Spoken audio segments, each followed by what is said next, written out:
Et Moi, puis j'entends des aussi, petites choses dans Yael. mon téléphone, mais je ne sais pas si c'est de mon côté seulement. Le son est pas bon. Oui, D'accord. voilà, effectivement. J'entends ça. Est-ce, est-ce que là, c'est mieux? Oui, ça a l'air d'être mieux. Oui, c'est mieux. Ok. Super. Bah, écoute, merci Yael pour cette invitation. On s'est rencontrés il y a 2 ans à Paris dans le studio Rituel de Verena et pour une formation avec Johan Evison et John Sharkey justement sur son cursus ABC Anatomy. Exact. Tu m'entends bien? Ça joue, c'est mieux? Oui, t'entends bien. Ouais, c'est super. Ce que Et je voulais, je sais par quoi commencer, peut-être te présenter un petit peu, d'où tu viens, quel est ton oui. parcours, voilà, comme ça. Alors, j'ai un parcours de danseuse pro. J'ai commencé professionnellement à danser en 1993 et j'ai eu une carrière pendant 15 ans, une carrière internationale, voilà, dans différentes compagnies, dont le Ballet Praljocage, la compagnie Martha Graham et d'autres projets et d'autres compagnies également. Et en fait, c'est en 2006 que j'ai fait ma reconversion. En Suisse, on a la chance d'avoir un organisme qui s'appelle la reconversion du danseur professionnel et qui m'a permis en fait d'effectuer cette conversion-là. Et, euh, et c'est le Pilates voilà, j'ai fait ma reconversion dans le Pilates sans trop savoir dans quel domaine j'allais, même si j'en avais bénéficié pendant ma carrière à Londres lors d'une blessure et j'avais adoré. Mais voilà, donc j'ai fait ma formation, c'était une formation contemporaine en 2006 et puis 2006-2007. Et c'est en 2012 en fait que j'ai rencontré, on pourrait dire, l'information sur les fascias. D'abord avec une première formation sur les points triggers. Et c'est à ce moment-là où eh bien, j'ai, on va dire pour la première fois entendu ce mot-là. C'était une formation américaine, Trigger Point Performance Therapy de Cassidy Phillips, qui était un Ironman et qui avait développé tout un travail d'automassage en fait avec des accessoires justement pour travailler sur le patient. Et puis, j'ai rencontré Karine Lutcher en 2012 et là, ça m'a ouvert vraiment à l'univers du fascia. Et ça a été vraiment une révélation parce que je tournais un peu en rond, en fait, je t'avoue, dans mon enseignement. Entre 2006 et 2012, j'avais l'impression que j'avais fait un peu le tour. Je ne me reconnaissais pas dans l'approche qui m'avait été enseignée du Pilates. Et l'information sur les fascias et la formation avec Karine Lutcher de la Contrology Pilates Method, qu'elle a ensuite appelée Spatial Medicine, eh bien, ça m'a permis vraiment de comprendre la méthode et de comprendre finalement l'esprit de la méthode. Pas simplement une suite d'exercices, mais toute son approche holistique, en fait. Et ça m'a fait énormément de bien parce que ça m'a permis aussi d'accéder à tout le répertoire original et de Mhm. pouvoir l'aborder vraiment de manière neuro-myo-faciale. Donc, Mhm. avec des consignes qui changent complètement, on n'est plus en train de guider le muscle et le contrôle, on est en train de pointer plutôt sur la maîtrise du corps, donc dans son autorégulation, de la gestion du poids, des appuis, du ressort, etc. Et là, ça a été vraiment un nouvel élan pour moi et de pouvoir aussi comprendre que je pouvais aider mes clients parce que j'avais accès à un autre vocabulaire, à d'autres informations. Je sais pas si tu connais de ce que tu me parles comme ça me fait penser à parce que effectivement t'as la méthode Pilates et puis après t'as plein de points de vue, plein de façons de l'interpréter, de la pratiquer, de l'explorer. Et ça me fait penser à des pratiques plutôt d'un point de vue plutôt somatique, hein, très holistique, d'exploration, d'expérience. Mm. Et en France, on a quelqu'un qui a développé ce volet-là dans la méthode Pilates, qui est Jérôme Andrews, euh, qui était quelqu'un qui est venu des États-Unis dans les années 40-50, qui était danseur, donc a travaillé notamment avec les Dupuis, qui sont très connus en France, voilà, quand on fait la danse contemporaine, la danse moderne en France. Et tu as tout ce courant-là, en fait, de Pilates en France, qui est très confidentiel, mais qui était là depuis 30 ans, depuis 40 ans, et qui est très somatique et très lié à la pratique de la danse aussi. Et la façon dont tu décris les consignes, ça me fait beaucoup penser à cette approche-là, en fait. Alors, l'approche sur laquelle, si tu veux, la cartographie, on va dire, sur laquelle moi j'ai justement pu appliquer ces connaissances-là des fascias dans la méthode Pilates, ça a été, on a pris la cartographie de Anatomy Trains de Thomas Myers. Voilà. Ouais, ce que j'allais dire, moi, c'est la première personne que j'ai connue sur les fascias, c'était Thomas Myers. Ouais. Exactement. Et donc, il a fait un travail phénoménal sur justement de pouvoir nous aider à prendre cette passerelle entre un corps qui est vu comme une combinaison de muscles, de 600 muscles, à ok, en fait, on peut appréhender le corps comme une continuité neuromyofaciale et pas des muscles séparés les uns des autres qu'on devrait pouvoir contrôler de façon isolée. Donc, ça m'a amené à faire de la dissection, d'aller rencontrer justement Tom, beaucoup étudier justement pendant 10 ans ces lignes anatomiques et qui sont virtuelles, il faut le savoir. Elles n'existent pas dans le corps. Quand on ouvre un corps, on ne les voit pas. Mais en revanche, quel outil phénoménal pour pouvoir sortir d'une vision séparée, segmentée, à une vision de continuité. Voilà. Et ça, pour moi, ça a été un grand soutien, on va dire, de pouvoir avoir cette cartographie. Et évidemment, avoir une cartographie, ce n'est pas le territoire. Donc, c'est encore du virtuel, en fait, une cartographie.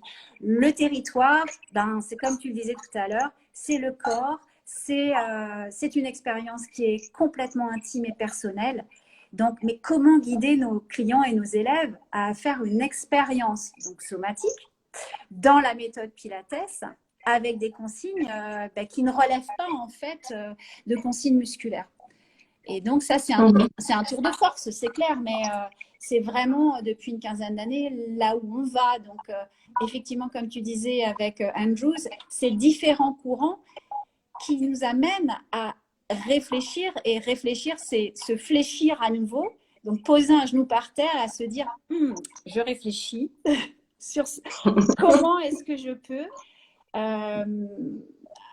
comprendre un peu mieux le corps, le vivre et aider mes élèves, aider mes clients à travers la méthode Pilates, qui est avant tout une méthode holistique. Et, oui, et moi, vraiment, je trouve ça. Et on retrouve la notion de fluidité. On retrouve la notion de fluidité aussi dans la méthode, en fait. Là, oui. Absolument. Et c'est cette étude-là sur les fascias qui m'a permis d'accéder à comprendre vraiment que cette méthode est vraiment holistique. Elle est holistique parce que dès qu'on touche à la connaissance du fascia et qu'on peut pouvoir le percevoir dans son corps, et c'est pas en 15 jours qu'on peut le faire, c'est clair, ça prend vraiment du temps avant de pouvoir shifter, mais on en parlera justement de ce changement de paradigme. Mais de pouvoir tout à coup se dire, tiens, ok, il nous parlait d'une méthode qui était autant pour le corps que pour l'âme, que pour l'esprit. Et on a tendance à rester dans la matière et dans le corps. Comment est-ce qu'on peut prendre de la hauteur, avoir un regard un peu plus circulaire aussi sur cette méthode-là et approfondir en fait l'enseignement. Voilà, donc ça a été vraiment quelque chose qui m'a énormément aidé à pouvoir comprendre que ce fascia, ça nous relie de part en part, de notre naissance à la mort. C'est notre trait d'union en fait. Et il nous relie de notre intérieur, de nos zones les plus reculées à notre périphérie. C'est notre organe sensoriel créatif par excellence. Il est le plus innervé. Il est truffé de mécanorécepteurs. Et le muscle ne peut pas travailler sans le fascia et le fascia ne peut pas travailler sans le muscle. Donc, quand on bouge avec ses fascias. Voilà, faut être Oui, clair. oui, c'est comme si on était fait plein de millefeuilles en quelque part et dès qu'on se met en mouvement, toutes les couches du millefeuille se mettent en mouvement. Ouais. C'est ça. Et ça, ça nous. Donc voilà, cette approche effectivement des fascias, elle, elle nous permet de comprendre en fait de comprendre notre matière vivante et c'est complexe. C'est complexe parce que les fascias nous obligent en fait à traverser la passerelle. C'est-à-dire, tout à coup, tu passes d'un territoire à un autre, c'est clair, parce que ça nous oblige à remettre en question la biomécanique. Le principe même, en fait, de la biomécanique, c'est pas confortable. On n'a pas envie de remettre des trucs qui sont tellement ancrés, en fait, dans notre... qui sont presque institutionnels, en fait. Oui, oui. Tu vois? Il y a un peu comme une base de système sur lequel on a été éduqué. Oui. Et d'ailleurs, je trouve ça intéressant si tu veux refaire un petit topo, enfin, peut-être très rapide de l'historique des fascias. C'est-à-dire que je résume un peu ce qui moi m'interpelle, c'est que à la Renaissance, là où on a eu une espèce de développement du travail anatomique, il y a eu je crois que je l'ai entendu pendant la conférence de Johan, hein, voilà, c'est ça qui a eu cette dissociation entre le corps et l'esprit et que la dissection a commencé à se faire déjà sur, bon, forcément la dissection se fait sur un corps qui est mort, donc on ne voit pas ce qui est vivant, comment étudier le vivant sur un corps mort, c'est très compliqué, donc voilà, ça, là, on peut rentrer dans des considérations voilà, plus fines et plus complexes, mais sur le fait que à cette époque-là, ben, finalement les fascias on les a mis de côté, on les enlevait et on disait ça nous dérange, on voit pas ce qu'il y a en dessous, etc. Et donc pendant plusieurs siècles, on s'en est complètement désintéressé et on n'a pas été chercher de quoi il s'agissait. Hein, si j'ai bien l'historique de la chose. En fait, c'est comme tu le dis très bien, on a eu l'autorisation, en fait. C'est Descartes qui a demandé l'autorisation à l'Église de pouvoir aller étudier le corps. Et l'Église a dit, eh bien, écoutez, d'accord, on vous donne le corps, on donne le corps à la science, mais nous, on garde l'esprit. Donc, en fait, c'est là où il y a eu cette dichotomie entre le corps et l'esprit, où l'esprit est resté du domaine, en fait, de la religion et que le corps est devenu une matière, en fait. Et donc, les maîtres de dissection à l'époque ont eu l'autorisation, en fait, d'aller dans le corps sans parler de manière holistique du corps, donc de manière très factuelle. Et c'est vrai que quand on ouvre un corps, on va chercher les structures anatomiques qui sont les plus impressionnantes. Donc, les os, les organes, les muscles, les tendons, les ligaments, le système nerveux, le système sanguin, le système lymphatique, etc. etc. Et puis, pour accéder à ces structures-là, qui étaient quand même des structures phares, en fait, eh bien, on a dû enlever le blanc, enlever la pellicule qui nous empêchait de voir, en fait. Et c'est là où, effectivement, on a commencé à se baser sur une anatomie qui était faussée parce que ce tissu qu'on appelle le tissu conjonctif, donc de conjonction qui veut dire de reliance, qui relie les structures entre elles, on sait qu'à partir du moment où on coupe, et c'est le but de la dissection, c'est de couper pour laisser émerger des structures apparentes.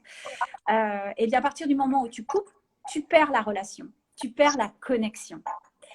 Mais ce tissu de reliance, et Jean-Claude Guimberteau, qui est un Français et qui a fait un travail exceptionnel pour nous, vraiment. J'allais parler de lui, où il a pu s'introduire, on a pu voir justement ces réseaux de connexion. Ouais. Exceptionnel, depuis près de 40 ans, il plonge des micro-caméras, des endoscopes sous la peau. Je vais noter son nom pour ceux qui ne le connaissent pas. Je le mets dans le chat. Et en fait, lui, depuis près de 40 ans, il a, c'est un chirurgien de la main, et il est allé introduire des micro-caméras pendant ses opérations. Il avait l'habitude d'opérer des grands musiciens. Donc, autant dire que ça devait être de la dentelle. Et ce qui s'est passé, c'est qu'il a collecté des informations, donc beaucoup moins à la manière d'un scientifique qui veut prouver que son hypothèse est juste, hein, parce que c'est le principe de la science en fait. mais plutôt d'un point de vue anthropologique, c'est-à-dire, et plutôt d'un point de vue de la phénoménologie. Et la phénoménologie, c'est j'observe et je prends des notes sur ce que j'observe et je vais voir, peut-être qu'à un moment donné, j'ai des informations qui vont se recouper. Donc, Jean-Claude Guimberteau nous livre un travail qui a plus de 40 ans d'observation du vivant. Et lui, il nous dit quelque chose d'hyper important. Ce tissu conjonctif, dont fait partie le fascia, parce que tous les fascias ne sont pas des tissus conjonctifs, le tissu conjonctif de conjonction, de reliance, en fait, c'est notre tissu constitutif du vivant. Donc, c'est le matériau principal de base de notre architecture vivante. Et ça, on l'avait complètement, comme tu disais, qu'on a complètement mis de côté pendant 400 ans, en fait. C'est long, hein? C'est long, c'est long. Et en fait, là où finalement on a basé notre compréhension du vivant sur, et tu le disais très bien, sur en fait l'étude du mort, du tissu mort. Voilà, donc déjà, d'une part, c'était biaisé. Et deuxième part, on n'avait pas tous les éléments. Et l'élément fondamental, parce qu'un tiers de notre corps, c'est quand même du tissu conjonctif, eh bien, on l'a mis de côté. Donc, aujourd'hui, on est en train de récupérer finalement eh bien, le temps. On est en train de rattraper le temps en étudiant en Europe de manière très poussée. Il y a des têtes de file pour ça. Il y a Tom Myers aux États-Unis, mais il y a Robert Schleip en Allemagne. Il y a Carla Stecco, il y a la famille Stecco, il y a des gens extraordinaires qui font un travail phénoménal, donc John Sharkey également, et qui nous offrent des informations. Peuvent chercher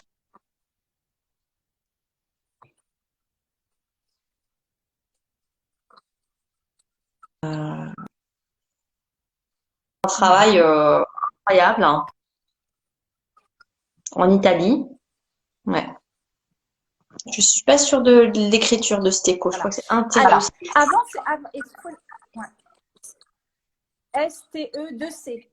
Oui. Ouais, c'est ça, 2CO. Ouais.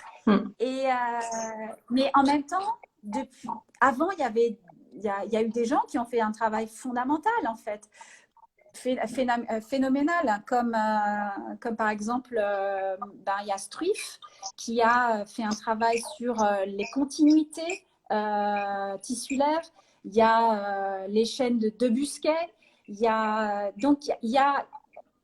eu des gens en fait qui ont déjà travaillé aussi en Europe et en France, qui nous ont amené ce travail-là aussi avant Thomas Myers. Donc voilà, on est sur ce que je trouve très intéressant, c'est que ça pointe sur la même chose. Le corps est continu.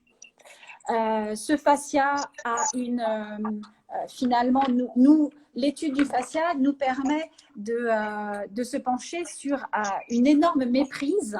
C'est sortir de l'étude du mort pour expliquer le vivant, sortir de la 2D parce que nous sommes des êtres en 3D par définition, et même on a la 4D parce qu'on évolue également dans le temps et dans l'espace. Et ce qu'il faut comprendre, c'est que on est ce fascia, sa nature, ce fascia, il est chaotique, il est complètement aléatoire, il est omnidirectionnel, il est multifibrillaire, il est fractal, il est humide. Finalement, plein d'informations dont on n'avait pas conscience pour essayer pour nous, enseignants du mouvement, c'est énorme de récupérer ces informations-là parce que dès lors qu'on est en contact avec cela, on est forcément obligé de changer sa manière d'enseigner. On ne peut plus voir le corps de manière morcelée, mais dans son entièreté. Alors justement, voilà, c'était ma prochaine question pour toi. Donc tu as eu une première pratique de Pilates, puis tu t'es confrontée à ces nouvelles informations. Et comment ça a impacté ta pratique du corps? Alors voilà, en particulier, on va dire de la méthode. Mais, comment ça a impacté ton enseignement? Eh bien déjà, ça m'a permis en fait de comprendre le ressort. Ouais, de le comprendre, de comprendre aussi les dynamiques. C'est quelque chose dont on ne parle pas en fait trop dans la méthode Pilates. On est plutôt en train de lisser le mouvement, enfin lisser le rythme, alors que là, il y a une interaction avec le ressort.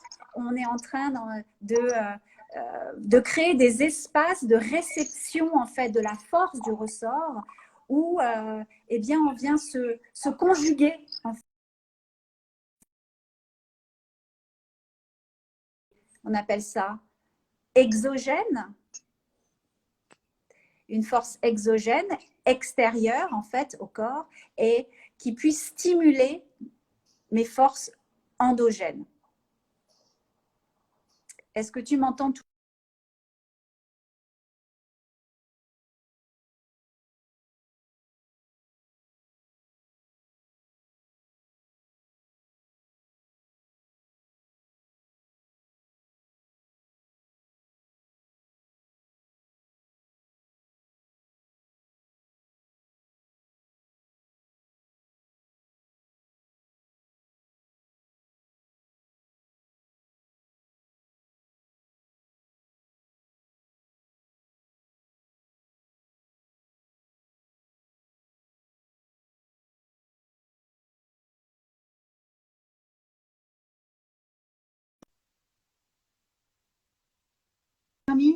De pouvoir, ça va? Tu m'entends? Alors oui, non, j'ai eu un gros blanc, mais j'ai pas bougé, donc Ok, voilà. alors ouais, bon, écoute, je voyais. Donc, tu me demandais ce que ça a changé en fait dans mon enseignement. Ça m'a permis de pouvoir tout à coup rencontrer mon élève dans sa globalité, d'arrêter d'aller chercher le muscle, de pouvoir en fait le considérer comme dans son entièreté. Ça m'a permis aussi de comprendre que nous sommes un système de force, que finalement, c'est beaucoup plus simple maintenant d'enseigner avec cette vision-là, parce que nous ne sommes pas des anatomistes et nous ne sommes pas des médecins, nous ne sommes pas des pathologistes. Donc, ça nous remet aussi à notre place et on a une force incroyable, nous, les enseignants du mouvement, c'est qu'on a perçu et ressenti dans notre corps qu'est-ce que ça veut dire les transferts de force. Mais c'est qu'on a appris un vocabulaire pour expliquer le mouvement qui est en fait non adapté à notre métier. Donc aujourd'hui, ce qui est magnifique, c'est de pouvoir tout à coup avoir accès à un autre vocabulaire, un vocabulaire qui est beaucoup plus, qui relève du langage du corps en fait, du mouvement. C'est finalement un travail sur justement sur quelles sont les forces qui, entre mes forces internes et les forces externes, comment il peut y avoir finalement cette harmonisation, on peut dire cette symphonie à improviser ensemble entre mon environnement extérieur et mon environnement intérieur. Et le ressort, c'est génial pour ça, parce que ça nous invite vraiment à se dire, tiens, ça rentre depuis mes pieds, là, ça rentre depuis ma main, là, tiens, je l'ai sous mes genoux.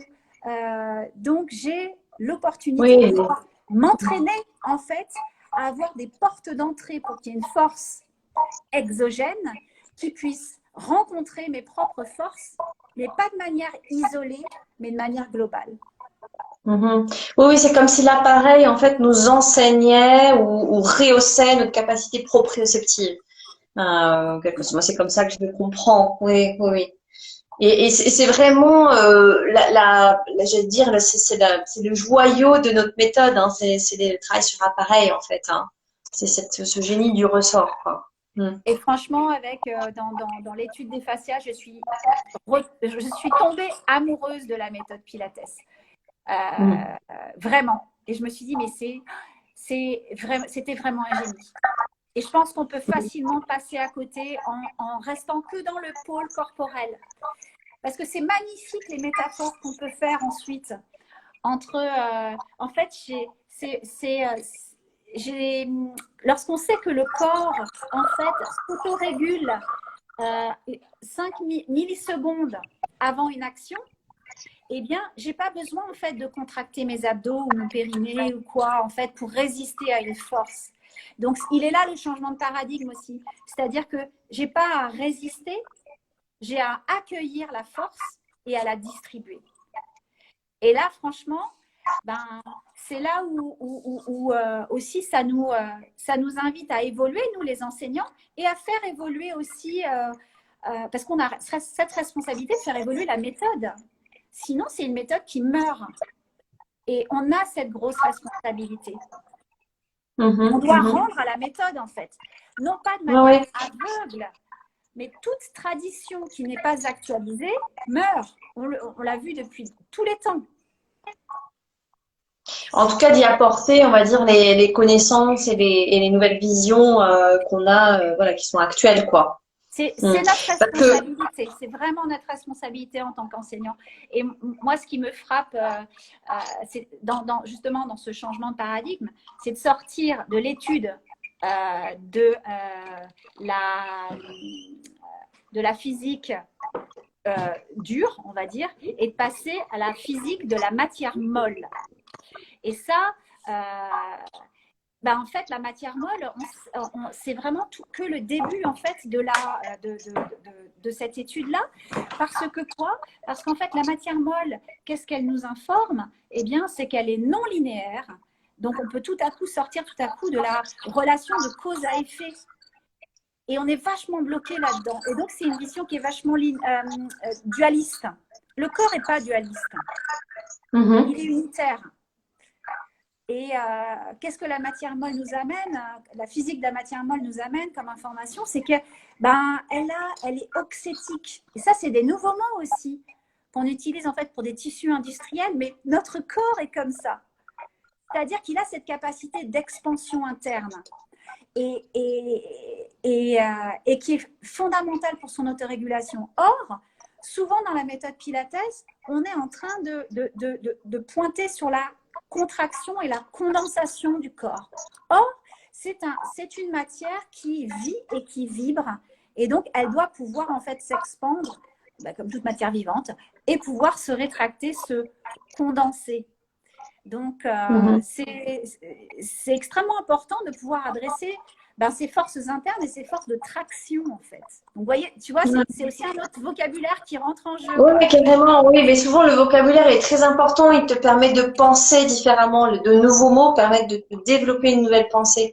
Et moi, ça me fait penser à d'autres techniques que j'utilise, que je vais citer un peu comme ça, qui je pense étaient, si tu veux, qui étaient là depuis longtemps et qui nourrissaient une certaine façon de penser et qui après tu pouvais t'en emparer plus ou moins. Moi, je pense à Bonnie Bainbridge Cohen, voilà, du Body Mind Centering, qui a un travail magnifique sur le côté global. Absolument.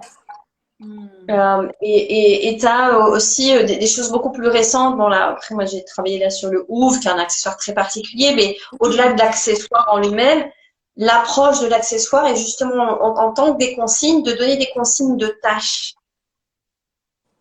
Lève le bras, pousse là, tire ici, etc. Et ensuite de laisser la personne s'organiser dans sa propre organicité. Et effectivement, c'est une nouvelle façon d'utiliser les consignes et de pas dire tu vas contracter ton biceps à tant de degrés, à tel moment, etc. On part du principe, et je sais que dans mon école, on travaille beaucoup comme ça aussi chez Polestar, de dire on va laisser la personne en fait s'organiser dans son mouvement et puis la laisser bouger et à partir de là, peut-être apporter des informations. Je pense que c'est beaucoup de choses qui après l'éclairage qu'on va avoir du fascia, te donne une base, non pas théorique, mais enfin une base d'information qui te permettent de corroborer ça, de dire ah oui, donc quand je fais ça, ça a du sens en fait, parce que quand on réintègre aussi en fait le comportement rhéopectique. C'est aussi un gros mot, ça. Rhéopectique, c'est quoi? Rhéos, en fait, c'est les propriétés des fluides. Et on est 80% de fluide. Et donc, c'est pouvoir convoquer ça, convoquer nos fluides pour une réorganisation optimale à l'instant T en permanence. Donc, il n'y a rien à tenir, en fait. Il y a à laisser passer. et on va pouvoir s'organiser depuis nos points d'appui. Donc, c'est moins d'aller chercher une organisation isolée, mais d'aller chercher en fait une relation, une connexion entre nos appuis.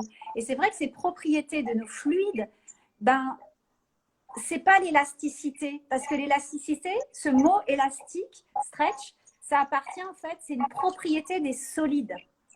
Donc, vous voyez qu'en fait, on peut même plus utiliser le mot stretch parce qu'on est des fluides.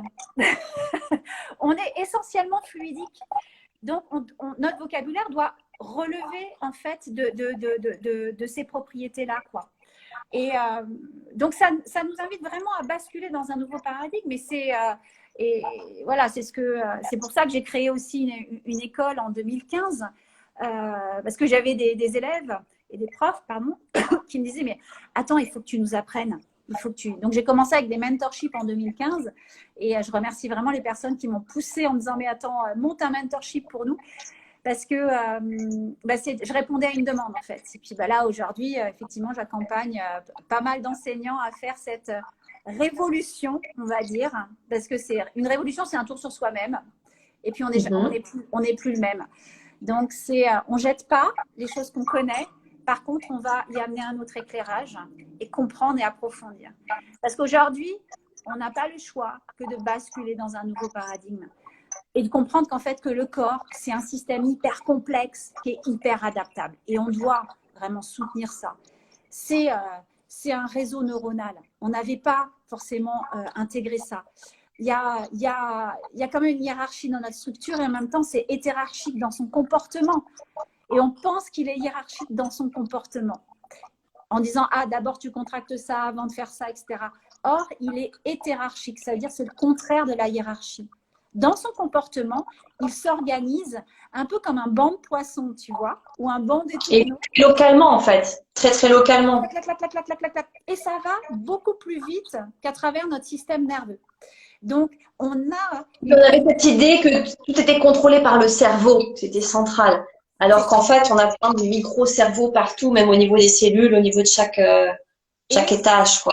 Voilà. Et notre fascia, c'est l'élément c'est l'organe le plus innervé de notre corps. Je crois qu'il y a plus de 250 millions. Je pense que quelqu'un les a comptés.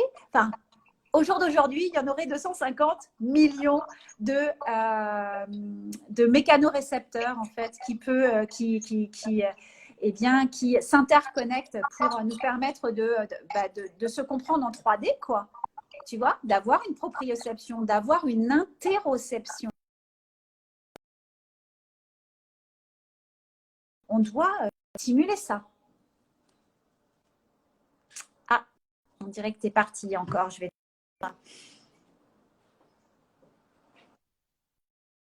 Oui.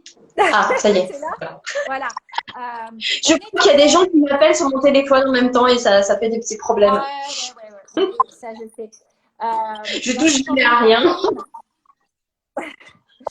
On est des êtres visco-élastiques.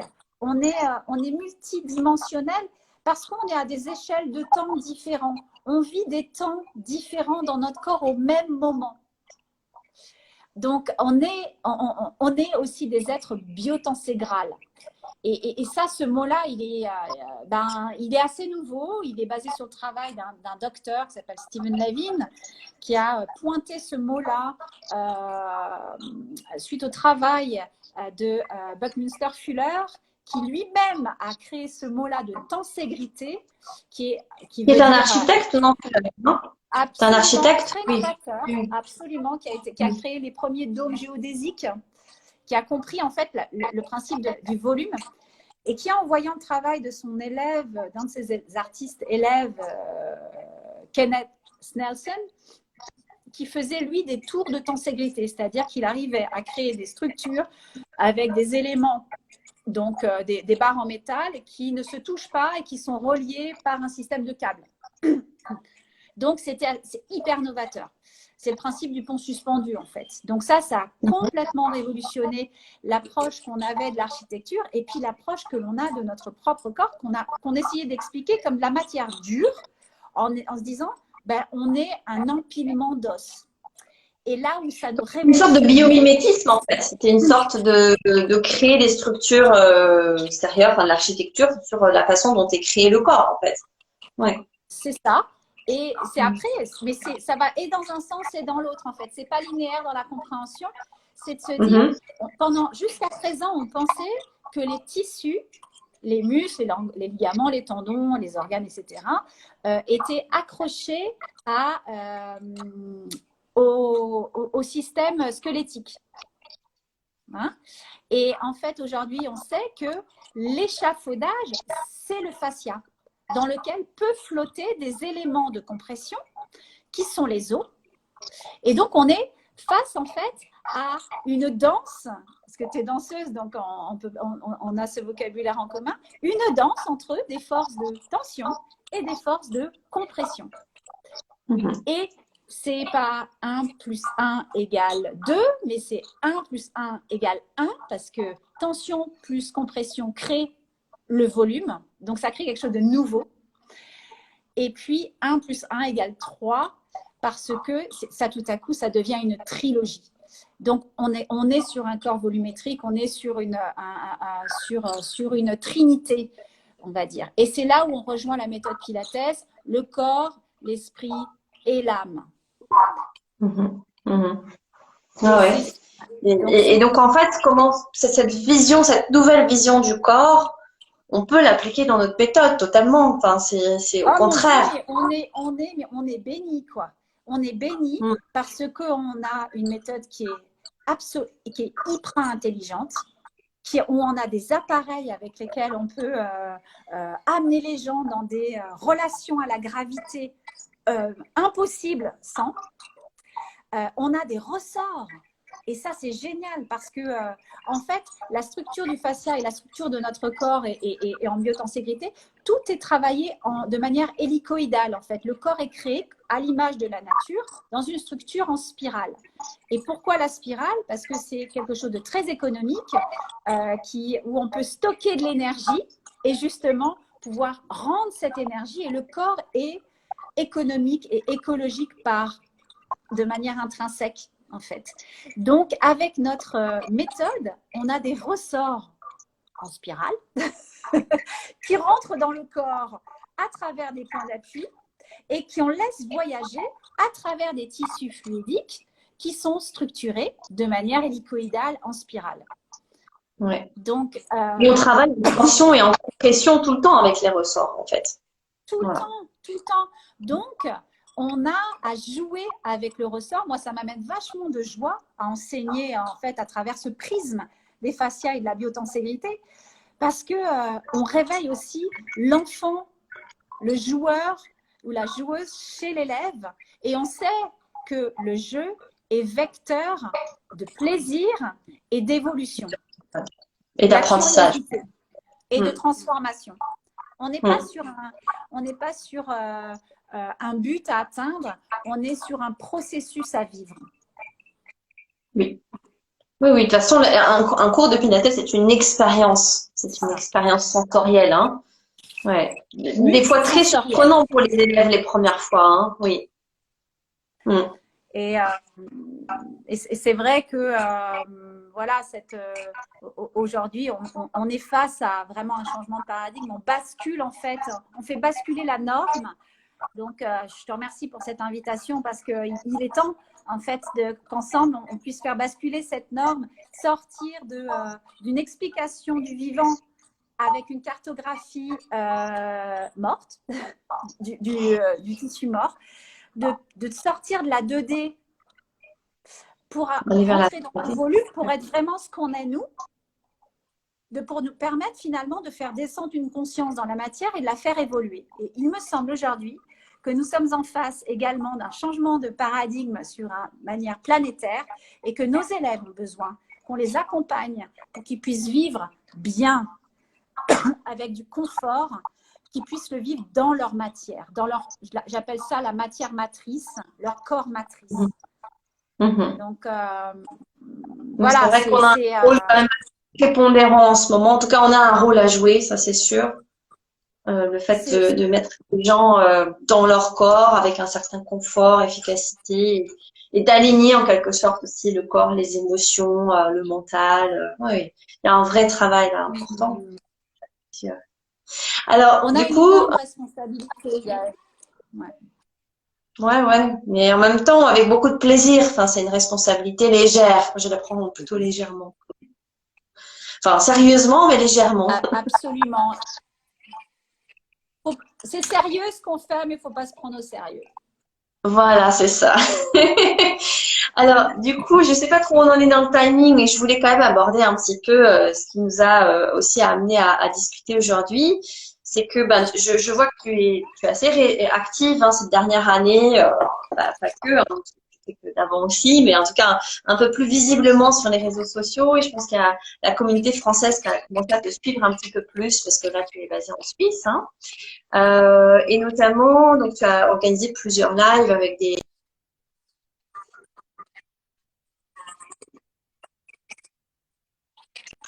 quelques noms. Et tu présentes, là, tu organises au mois d'octobre le premier congrès, un congrès. Tu peux nous en parler un petit peu plus, voilà, nous donner le nom, tout ça. Oui, oui. Alors, écoute, venant des arts, j'ai l'habitude des projets multidisciplinaires. Donc, je suis toujours en train, j'ai plein d'idées tout le temps, j'ai toujours en train de créer de nouvelles choses. Je dirais, j'ai la puissance, l'insouciance et l'inconscience de l'artiste, à savoir que eh bien, je me lance dans les projets, c'est après coup, je me dis, ah oui, c'était quand même assez conséquent en fait que cette histoire. Et en même temps, j'étais soutenue par mon amie du Brésil, Ana Otsubo, qui m'a dit, qui elle a fait organiser le congrès du Brésil au mois d'avril. Elle m'a dit, écoute, tu es vraiment la plaque tournante, tu fais tellement pour ta communauté francophone que c'est à toi, il faut vraiment que tu organises un congrès. Je me dis, oh, tu crois, tu es sûre? Je dis, oui, je suis sûre, tu vas y arriver. Et en fait, c'est une magnifique expérience parce que c'est vrai que tous ces ces chercheurs et ces conférenciers qui seront présents au congrès, lorsque j'ai présenté ce projet, ils m'ont dit mais ouais, c'est super, on y va, on est avec toi. Et c'est une première, ça ne s'est pas fait encore en francophonie. Je dirais que ce qui est important pour moi, en fait, c'est d'œuvrer à l'accès à l'éducation. Et pour les enseignants, c'est vraiment sur de la formation continue. Et les enseignants, et les thérapeutes, et les médecins, et les chercheurs, etc. Finalement, des aventuriers du vivant, je dirais, qui ont envie d'en savoir plus, quoi. C'est pas des casaniers de leur méthode. Voilà. Je pense que j'ai cette âme-là très prononcée avant-gardiste. Et donc, pour moi, c'était presque une évidence, effectivement, de te dire, OK, j'y vais, on prépare ce congrès. C'est énormément de boulot, c'est énorme. On a fait un prix qui était très bas. Vu la qualité des présentations, des présentateurs, c'est hyper novateur. J'ai fait à chaque fois des paires, une présentation théorique, scientifique et une application pratique parce que c'est ça la problématique. On peut vraiment se gargariser parce que le mot fascia et le mot biotenségrité est quelque chose de très à la mode. Hashtag. Mais tant qu'on ne l'a pas incorporé dans son corps, c'est compliqué pour nous, les enseignants de mouvement, de parler avec cohérence et intégrité. Donc voilà, c'est un super line-up Puis moi, je regarde toutes les vidéos qui nous sont arrivées et c'est absolument génial. Je suis trop contente. Alors, quelques noms, qui connaissent un petit peu le monde de Fascia. Ouais, je veux des noms. Alors, il y aura le docteur Guimberto, évidemment, avec qui je collabore. Il y aura également Christian Courreau, qui est directeur des écoles de fasciathérapie France et Suisse.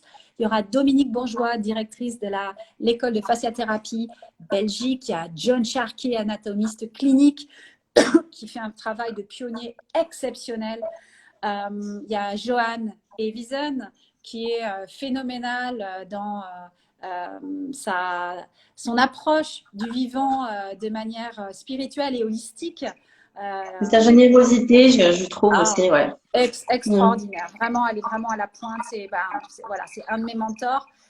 Karen Kirkness, avec laquelle je collabore, qui est une anatomiste, enseignante de yoga et qui a fait les Beaux-Arts, donc qui est exceptionnel. On a le docteur Fernando Bertolucci qui a étudié la pendiculation, qui nous fait des articles scientifiques extraordinaires, qui a développé sa propre technique. Tu as Léonide Blum et Mariana Barreto qui aident les enfants qui ont des dysplasies cérébrales à pouvoir retrouver un contrôle sur leur corps. Tu as Carole Davis. Enfin, c'est énorme. Tu as Anna Otsubo, tu as Anastasie Ciotas. Donc, beaucoup de gens, on va dire, qui sont très pointus dans leur domaine. Et surtout, moi, ce qui était très important, c'est de travailler avec des gens qui ont du cœur à l'ouvrage, qui sont intègres dans leur travail et qui ont une humilité débordante parce qu'il s'agit aussi de cela et qui ont la générosité de partager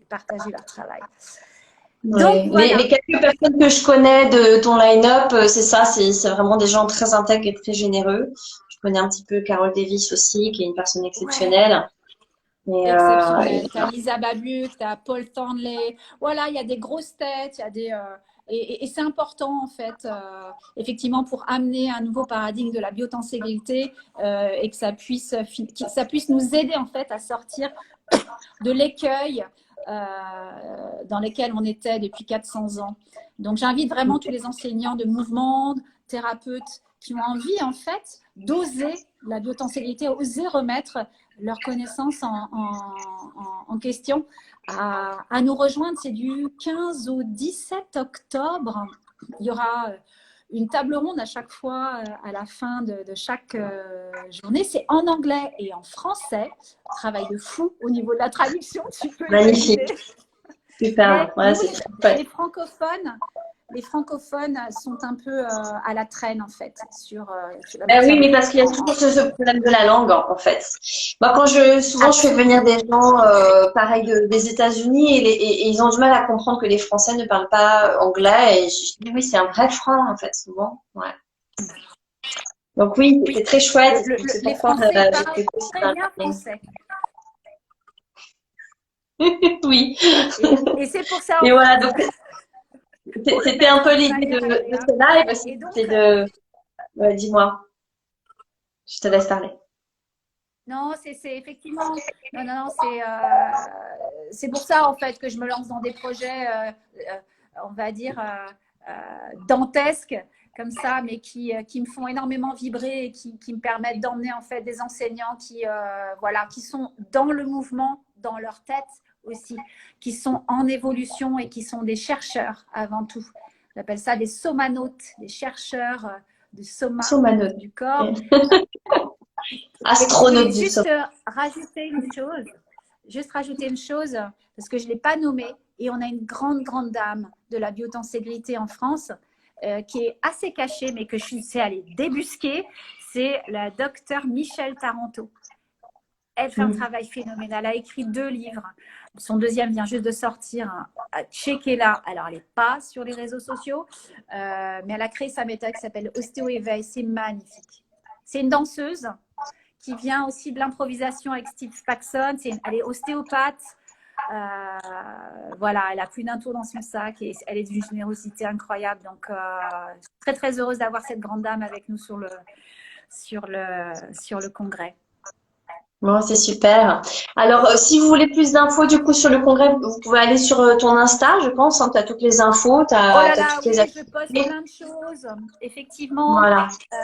Moi, ce que je voulais offrir en fait à toutes justement les gens qui suivaient ce live, c'était une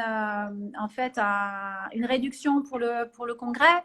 3 jours de congrès, donc avec 24 présentations. Eh bien, on est à 299 francs, donc 299 francs en français, jusqu'au 29 septembre. Et puis, vous pouvez en fait, voilà, j'ai partagé un code où vous avez 10% sur ces 299 francs. J'ai réduit le prix au minimum pour que vraiment vous puissiez accéder justement à cette richesse de présentation et à ce congrès.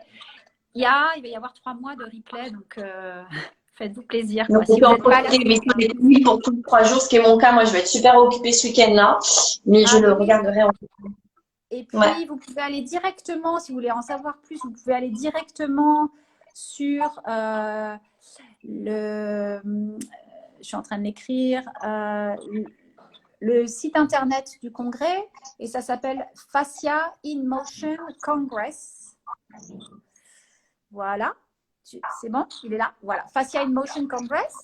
Et vous pouvez lire les bios de tout le monde. Vous allez pouvoir voir un petit peu tout ce que j'ai écrit. Et franchement, j'espère.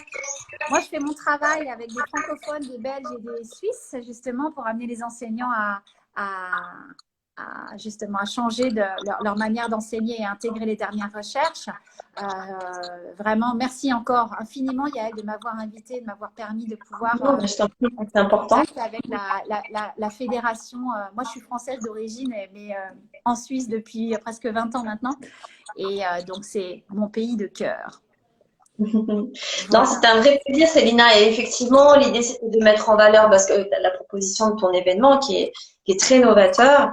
Et puis, parce que je trouve que quand il se passe de belles choses très qualitatives, c'est aussi notre devoir en tant que communauté, de le relayer, de le mettre en avant et de permettre à l'ensemble de la communauté de grandir et d'évoluer, quoi. Voilà, ça fait partie de notre mission, on va dire, en tant que fédération. Donc, tout à fait. Eh bien, sache que c'est une grande qualité parce que c'est pas courant, sache-le, Yael. Donc, j'apprécie d'autant plus, en fait, de pouvoir mettre en commun les connaissances, on appelle ça mutualiser les connaissances et qu'on puisse évoluer ensemble. C'est ça l'important, de sortir, en fait, de la compétition, de savoir… Totalement, oui. C'est pas de dire ah moi j'ai appris quelque chose de nouveau, je vais pas le partager parce que je vais être la sœur et le développer. Non, non, il faut en faire profiter tout le monde pour qu'on puisse évoluer en tant que communauté.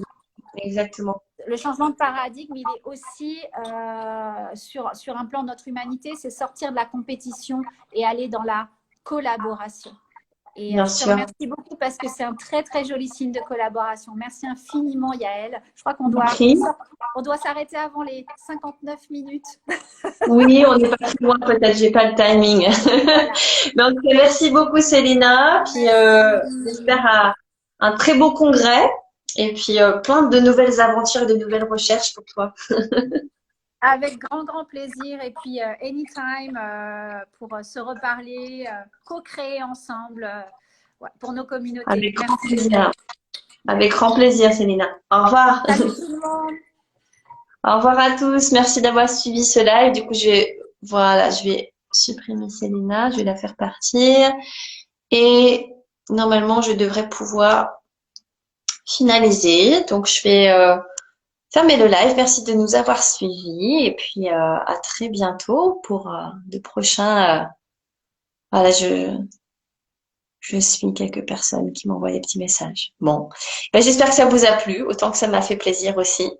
Et puis, à très vite. Bon week-end à tous.